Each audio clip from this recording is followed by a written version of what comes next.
Selamat malam Bapak Ibu Saudara terkasih di dalam Tuhan Yesus Kristus. Berjumpa lagi di dalam pemahaman Alkitab Jemaat hari Rabu tanggal 7 April 2021 bersama saya Pendeta Nathaniel Valentino Saleki. Hari ini kita akan merenungkan firman Tuhan dengan tema kebangkitan yang membawa perubahan. Sebelum kita membaca dan mendengarkan firman Tuhan, mari kita bersama-sama bernyanyi dari Kidung Jemaat 340, Hai Bangkit Bagi Yesus.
Saudara terkasih, mari kita bersatu di dalam doa.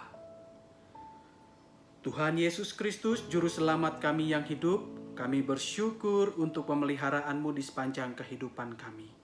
Berikanlah hikmat-Mu kepada kami Tuhan, agar kami pada hari ini dapat memahami firman-Mu yang akan kami baca dan dengarkan. Kami percaya bahwa Engkau di dalam Roh Kudus mempersatukan kami semua di tempat di mana kami berada masing-masing, sehingga kami dapat merasakan persekutuan dengan Engkau. Terima kasih Tuhan. Inilah kami anak-anak-Mu Tuhan, kami siap untuk menyambut firman-Mu.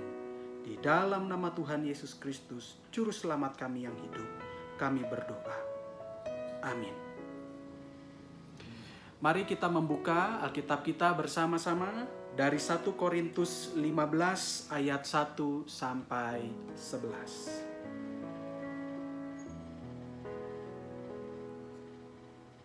Demikianlah firman Tuhan tertulis. Dan sekarang saudara-saudara, aku mau mengingatkan kamu kepada Injil yang aku beritakan kepadamu dan yang kamu terima dan yang di dalamnya kamu teguh berdiri. Oleh Injil itu kamu diselamatkan, asal kamu teguh berpegang padanya seperti yang telah kuberitakan kepadamu, kecuali kalau kamu telah sia-sia saja menjadi percaya. Sebab yang sangat penting telah kusampaikan kepadamu, yaitu apa yang telah kuterima sendiri, ialah bahwa Kristus telah mati karena dosa-dosa kita sesuai dengan kitab suci, bahwa Ia telah dikuburkan dan bahwa Ia telah dibangkitkan pada hari yang ketiga sesuai dengan kitab suci, bahwa Ia telah menampakkan diri kepada Kefas dan kemudian kepada ke-12 muridnya. Sesudah itu, Ia menampakkan diri kepada lebih dari 500 saudara sekaligus. Kebanyakan dari mereka masih hidup sampai sekarang, tetapi beberapa di antaranya telah meninggal. Selanjutnya, Ia menampakkan diri kepada Yakobus, kemudian kepada semua rasul. Dan yang paling akhir dari semuanya, Ia menampakkan diri juga kepadaku, sama seperti kepada anak yang lahir sebelum waktunya. Karena aku adalah yang paling hina dari semua rasul, bahkan tidak layak disebut rasul, sebab aku telah menganiaya jemaat Allah. Tetapi karena kasih karunia Allah, aku adalah sebagaimana aku ada sekarang, dan kasih karunia yang dianugerahkannya kepadaku tidak sia-sia. Sebaliknya, aku telah bekerja lebih keras daripada mereka semua. Tetapi bukannya aku, melainkan kasih karunia Allah yang menyertai aku. Sebab itu, baik aku maupun mereka, demikianlah kami mengajar dan demikianlah kamu menjadi percaya. Demikianlah pembacaan firman Tuhan. Diberkatilah kita yang membaca, merenungkan, dan melakukan firman Tuhan di sepanjang kehidupan kita setiap hari. Haleluya.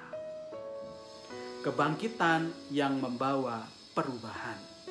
Saudara terkasih, seperti yang kita tahu, Gereja Reformasi memiliki moto yang selalu dipegangnya.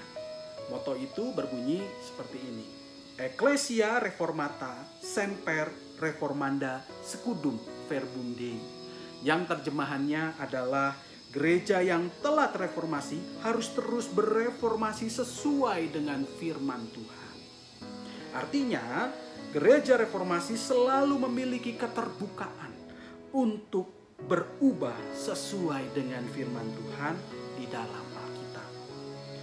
Dahulu, misalnya, tidak diperkenankan jabatan pendeta itu diberikan kepada perempuan di gereja reformasi. Tetapi setelah menggumuli firman Allah di dalam Alkitab, sekarang ini perempuan dapat menjabat sebagai pendeta di tengah gereja reformasi. Semangat untuk terus berubah inilah yang sebetulnya telah ditunjukkan oleh Tuhan Yesus dalam peristiwa kebangkitan. Dalam peristiwa kebangkitan kita melihat bagaimana kematian berubah menjadi kehidupan. Di dalam 1 Korintus 15 ayat 1 sampai 11 yang menjadi bacaan kita pada hari ini, kita melihat Paulus bersaksi kepada jemaat di Korintus bahwa perjumpaannya dengan Yesus Kristus yang bangkit telah mengubah dirinya dari seorang penganiaya jemaat menjadi pemberita Injil. Perubahan ini terjadi semata-mata bukan karena usaha Paulus sendiri, tetapi pemberian Allah. Paulus berkata di dalam 1 Korintus 15 ayat 10, "Karena kasih karunia Allah, aku adalah sebagaimana aku ada sekarang." Paulus justru melihat dirinya itu sebagai sosok yang hina dan tidak layak. Ia berkata di dalam 1 Korintus 15 ayat 9, "Aku adalah yang paling hina dari semua rasul, bahkan tidak layak disebut rasul, sebab aku telah menganiaya jemaat Allah." Lewat kesaksiannya ini, Paulus berpesan bahwa kebangkitan Tuhan Yesus itu membawa perubahan hidup, sebagaimana kebangkitan Tuhan Yesus dan penampakannya mengubah hidup Paulus dari penganiaya jemaat menjadi pemberita Injil. Demikian pula lah kebangkitan Tuhan Yesus mengubah hidup jemaat Korintus. Mereka mengalami perubahan dari orang-orang yang semula tidak percaya kepada Tuhan Yesus dan kebangkitannya menjadi orang-orang yang percaya, bahkan menjadi orang-orang yang teguh berdiri pada iman mereka. Seperti yang disampaikan oleh Paulus di dalam bacaan kita hari ini. Semuanya itu terjadi karena peristiwa kebangkitanlah yang membawa perubahan-perubahan. Baik bagi Paulus secara pribadi, baik kepada jemaat Korintus sebagai persekutuan umat Allah. Saudara terkasih, melalui 1 Korintus 15 ayat 1 sampai 11 ini, kita kembali diingatkan untuk memiliki semangat untuk berubah dari suasana kematian menjadi suasana kehidupan. Seperti apa suasana kematian itu? Contohnya begini, Bapak Ibu Saudara. Ada seorang anak muda yang sepanjang hari ia selalu memikirkan apa kata orang kepada dirinya yang dia baca melalui media sosial, Instagram misalnya, atau Twitter, atau Facebook misalnya. Dan ia akhirnya memutuskan untuk mengikuti apa kata orang-orang itu, sampai pada akhirnya dia kehilangan jati dirinya yang sebenarnya. Demi menyenangkan orang lain, akhirnya dia terpenjara dalam hidup yang bukan dirinya, karena dia terus-menerus ingin menyukakan hati orang lain dengan mengikuti apa kata orang lain itu. Lama-kelamaan dia kemudian merasa lelah dan akhirnya depresi karena harus terus-menerus mengikuti apa kata orang tentang dirinya. Saudara terkasih, mendengarkan orang lain memang penting untuk perbaikan diri kita atau pengembangan diri kita. Tetapi tidak semua hal itu baik bagi kita. Kita harus memilihnya. Dan di dalam proses memilih itu tentu orang ada yang senang dan tentu ada orang yang tidak senang juga. Selalu ada orang-orang yang bisa dikecewakan atau bisa marah atau tidak suka dengan kita dengan apa yang kita pilih itu. Saudara terkasih, perasaan terbelenggu seperti yang dialami oleh anak muda ini, inilah yang disebut dengan suasana kematian. Suasana gelap, terpenjara, terbelenggu, dan tanpa arah. Sebagai orang-orang beriman kepada Tuhan Yesus Kristus dan kebangkitannya, sudah semestinya lah kita bisa keluar dari suasana kematian yang membuat kita terbelenggu. Contohnya begini, selama ini kita mungkin adalah orang-orang yang gampang mengeluh dan sulit sekali bersyukur. Maka berubahlah dari orang-orang yang suka mengeluh menjadi orang-orang yang suka bersyukur. Persoalan hidup di dunia ini akan selalu ada, Bapak Ibu Saudara. Ketika kita berhasil keluar dari satu persoalan baru sudah menantinya. Atau bahkan kita akan masuk dalam persoalan yang baru itu. Persoalan ini terkadang membuat mata kita tertutup untuk melihat berkat-berkat Tuhan sehingga kita bisa bersyukur. Kita justru sebaliknya, malah mengeluh untuk setiap persoalan yang kita alami. Sebagai orang percaya, seharusnya kita bisa melihat berkat-berkat Tuhan dan kebaikan-kebaikan Tuhan itu sekalipun kita menderita. Dengan melakukan hal itu, sebetulnya kita memperoleh kekuatan untuk dapat melalui persoalan-persoalan hidup yang berat. Ada firman Tuhan tertulis dan sangat terkenal. Amsal 17 ayat 22. Hati yang gembira adalah obat yang manjur, tetapi semangat yang patah mengeringkan tulang. Jikalau kita bisa melihat kebaikan-kebaikan Tuhan di tengah penderitaan kita, maka kita akan memperoleh kekuatan dan semangat untuk bisa melalui penderitaan-penderitaan itu. Karena hati yang gembira adalah obat yang manjur. Hati yang gembira memberikan kekuatan pada kita untuk berhadapan dengan situasi yang sulit. Saudara terkasih, saya pernah menceritakan kesaksian hidup seseorang kepada Bapak Ibu Saudara. Dan hari ini saya akan kembali menyampaikan cerita ini agar kita kembali disegarkan. Dan juga teringat kembali bahwa ada orang-orang Kristen, orang-orang percaya yang bisa menemukan berkat-berkat Tuhan di tengah kesulitan mereka dan mensyukurinya. Sehingga mereka bisa tampil sebagai orang-orang yang bersukacita. Beberapa tahun yang lalu, Bapak Ibu Saudara, sebelum pandemi, saya biasanya melayani perjamuan kudus ke rumah-rumah anggota jemaat yang usianya lanjut atau lemah tubuh. Saya mengunjungi seorang anggota jemaat usia lanjut yang sepanjang hidupnya terbaring di kasur. Di dalam perjumpaan itu, saya menyapa Oma ini dan berkata, "Halo Oma, bagaimana kabarnya? Sudah lama tidak berjumpa." Ia menjawab, "Saya senang sekali Pak Pendeta." "Loh, kenapa?" saya bertanya. "Karena saya bisa melihat Pak Pendeta dan bisa mendengarkan firman Tuhan dari Pak Pendeta." Kata orang, kondisi saya ini menyedihkan. Tetapi asal Pak Pendeta tahu, meskipun kaki saya lumpuh dan badan saya tidak bisa kemana-mana, telinga saya masih bisa mendengarkan siaran firman Tuhan dari radio. Mata saya masih bisa membaca Alkitab. Itu adalah berkat Tuhan, sekalipun kaki saya lumpuh. Mendengar perkataan itu, saya tersentak dan berkata di dalam hati saya begini, "Wow, mengagumkan sekali Oma ini. Padahal badannya sakit, ia terus berbaring dan tidak bisa kemana-mana. Tetapi dia bisa menemukan sesuatu yang bisa ia syukuri dan merasakan sukacita." Saudara terkasih, sebagaimana Oma yang terbaring lumpuh ini, marilah kita bisa melihat dengan lebih jernih berkat-berkat Tuhan dalam kehidupan kita. Sekalipun sekarang ini kita sedang mengalami kegetiran sehingga kita tidak bisa melihat berkat Tuhan, tetapi marilah kita mencobanya untuk melihat berkat-berkat Tuhan sehingga kita bisa tetap bersukacita dan bersemangat dalam menjalani kehidupan ini. Itulah semangat kebangkitan Tuhan Yesus Kristus. Tetap dapat merasakan sukacita dan bersyukur sekalipun menderita. Bukan hanya itu saja, Bapak Ibu Saudara.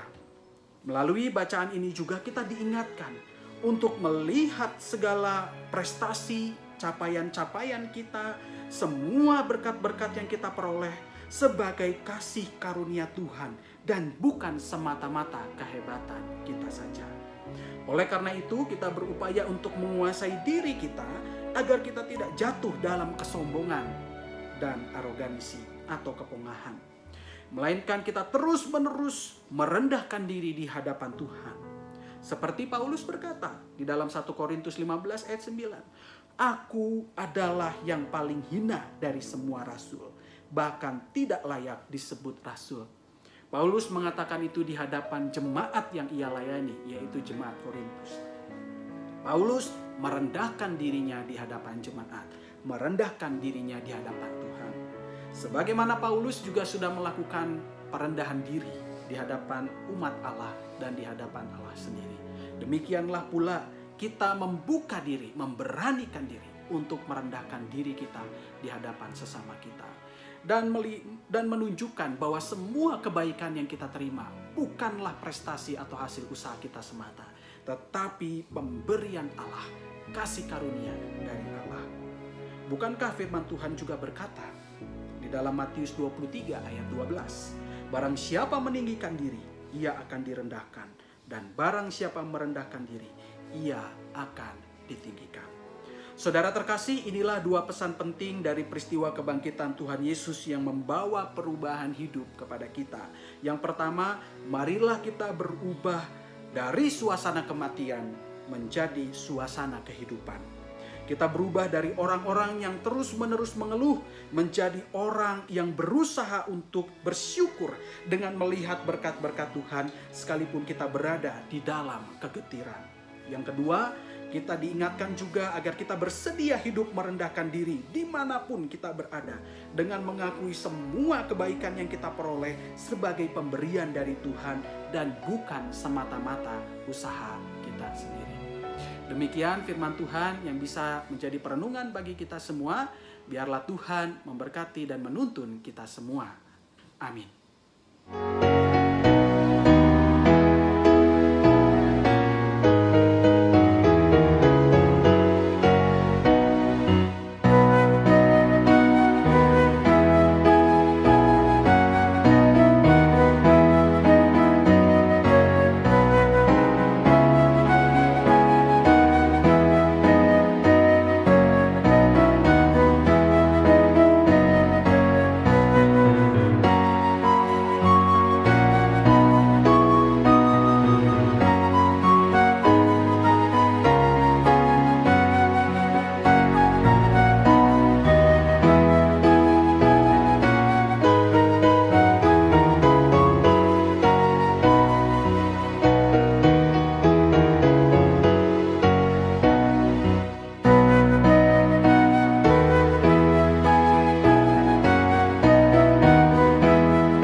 Mari saudara terkasih, kita bersama-sama bersatu di dalam doa syafaat. Tuhan Yesus Kristus, Juru Selamat kami yang hidup, kami bersyukur untuk kebaikan-Mu Tuhan yang sekali lagi mengingatkan kami agar kami memiliki keberanian dan keterbukaan untuk berubah. Sebagaimana Engkau dalam peristiwa kebangkitan berubah dari kematian menjadi kehidupan. Dan sebagaimana umat-Mu juga mengalami perubahan, jemaat di Korintus, dari yang tidak percaya menjadi percaya dan berdiri teguh pada iman mereka. Dan sebagaimana Paulus yang berubah dari penganiaya jemaat menjadi pemberita Injil. Ajarkanlah kami Tuhan agar kami juga berani berubah dalam kehidupan ini. Diawali dengan bisa melihat kebaikan-kebaikan Tuhan di dalam kehidupan kami sekalipun kami berada di dalam penderitaan. Dan mensyukuri semua berkat Tuhan itu. Ajarkanlah kami Tuhan agar kami tidak terus-menerus mengeluh dan berubah menjadi orang yang terus-menerus bersyukur untuk semua yang Tuhan telah lakukan.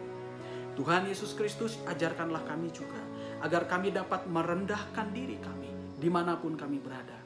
Di rumah, di gereja, di masyarakat, dimanapun Tuhan utus kami untuk berada di tempat itu. Untuk menunjukkan bahwa semua yang kami terima adalah pemberian dan kasih karunia dari Tuhan. Bukan semata-mata kehebatan kami, kelebihan kami. Semuanya itu karena Tuhan yang mengasihi kami. Tuhan Yesus Kristus, kami percaya bahwa Engkau akan menuntun kami agar kami dapat melakukan dan menjalankan firman Tuhan ini. Mengingatkan kami terus-menerus melalui Roh Kudus agar kehendak Tuhan melalui firman Tuhan yang kami baca dan dengarkan hari ini dapat terwujud dalam perkataan dan perbuatan kami sehari-hari. Tuhan Yesus Kristus, kami berdoa bagi jemaat-Mu GKI Taman Cibunut Bandung. Berkatilah majelis jemaat yang Tuhan berikan kepercayaan kepada mereka untuk memimpin jemaat ini. Berikanlah mereka hikmat, berikanlah mereka kerendahan hati, kesabaran dalam menjalankan tugas tanggung jawab pelayanan mereka. Biarlah setiap kebijakan, keputusan yang dibuat oleh mereka selaras dengan kehendak Tuhan, di mana mereka juga membuka diri untuk melibatkan umat-Mu yang Tuhan percayakan untuk dipimpin, menjadi bagian dalam proses pemecahan persoalan-persoalan yang dihadapi oleh jemaat-Mu ini. Kami percaya Tuhan bahwa tangan Tuhan luas menjangkau melalui umat-Mu untuk mendatangkan kebaikan bagi jemaat ini. Tuhan, kami berdoa untuk anggota jemaat kami dan simpatisan kami GKI Taman Cibunut Bandung dimanapun mereka berada. Biarlah mereka terus berakar di dalam Kristus dan berbuah melalui perkataan dan perbuatan mereka yang memuliakan nama Tuhan. Berkatilah setiap pekerjaan mereka agar berkat Tuhan bagi kehidupan pribadi dan keluarga mereka juga dapat mereka rasakan. Juga berkati mereka di tengah lingkungan pekerjaan mereka agar mereka bisa menjadi garam dan terang, dan mereka dan orang-orang yang mereka ada di sekitar mereka dan mereka layani juga bisa melihat kemuliaan Tuhan dan pada akhirnya mengakui Tuhan sebagai Tuhan dan Juru Selamat. Tuhan Yesus Kristus, bagi kami yang sedang berhadapan dengan sakit penyakit, kami percaya bahwa Tuhan beserta dengan kami, menguatkan kami, sehingga kami dapat melalui sakit penyakit kami ini dengan terus berpegang kepada rancangan Tuhan yang penuh damai sejahtera. Jikalau Tuhan berkenan, kami percaya bahwa kesembuhan itu akan bisa kami alami. Kami berdoa juga Tuhan untuk kehidupan anak-anak muda, di mana mereka sudah memulai kehidupan mereka melalui pendidikan, karir dalam bekerja, memulai relasi yang lebih serius dengan lawan jenis mereka. Kiranya Tuhan bimbing dan pelihara mereka agar mereka dalam menjalani pilihan-pilihan hidup mereka, fase-fase hidup mereka, tetap percaya kepada Tuhan sebagai Juru Selamat. Di tengah tantangan hidup yang bisa menggoncangkan iman mereka, yang bisa membuat mereka jauh dari Tuhan, biarlah Tuhan yang mengingatkan mereka di dalam Roh Kudus agar mereka tetap setia kepada iman mereka. Tuhan Yesus Kristus, terima kasih untuk kebaikan-Mu di sepanjang kehidupan kami. Kami percaya bahwa Engkau yang memimpin bangsa ini, agar bangsa ini menjadi bangsa yang diberkati oleh Tuhan, bangsa yang sejahtera, bangsa yang damai. Melalui para pemimpin, Tuhan datangkan kebaikan dan kesejahteraan bagi bangsa ini. Biarlah para pemimpin kami Tuhan sertai, agar mereka dapat juga menghasilkan kebijakan-kebijakan yang baik untuk masa depan kami, yang menjaga kebinekaan kami, dan memperjuangkan kedamaian di tengah kehidupan masyarakat ini. Kami juga berdoa di tengah situasi pandemi yang masih berlangsung, Tuhan ingatkan kami agar kami dapat mengikuti protokol kesehatan. Dan biarlah upaya pemerintah untuk pemerataan pemberian vaksin itu dapat terwujud dari jenjang usia yang paling muda sampai yang paling dewasa. Tuhan Yesus Kristus, kami percaya bahwa Engkau akan membawa kami keluar dari badai ini dan menampakkan kepada kami pelangi kasih janji Allah yang baru, yaitu kehidupan yang baik, penuh damai sejahtera kepada kami semua, bangsa Indonesia ini dan dunia ini. Terima kasih Tuhan untuk semuanya. Ajarkanlah kami agar kami dapat menjadi berkat dan mengolah berkat-berkat Tuhan yang kami terima agar juga bisa memberkati kehidupan orang lain. Biarlah kehidupan kami, apa yang kami kerjakan, seturut dengan apa yang Tuhan kerjakan juga. Dan kemana kami melangkah, kami mengikuti langkah kaki Tuhan. Terima kasih Tuhan. Inilah doa yang kami panjatkan hanya di dalam nama Tuhan Yesus Kristus, Juru Selamat kami yang hidup. Amin. Saudara terkasih, pemahaman Alkitab Jemaat pada hari ini telah berakhir. Sampai jumpa lagi di pemahaman Alkitab Jemaat yang akan datang. Tuhan Yesus memberkati kita semua.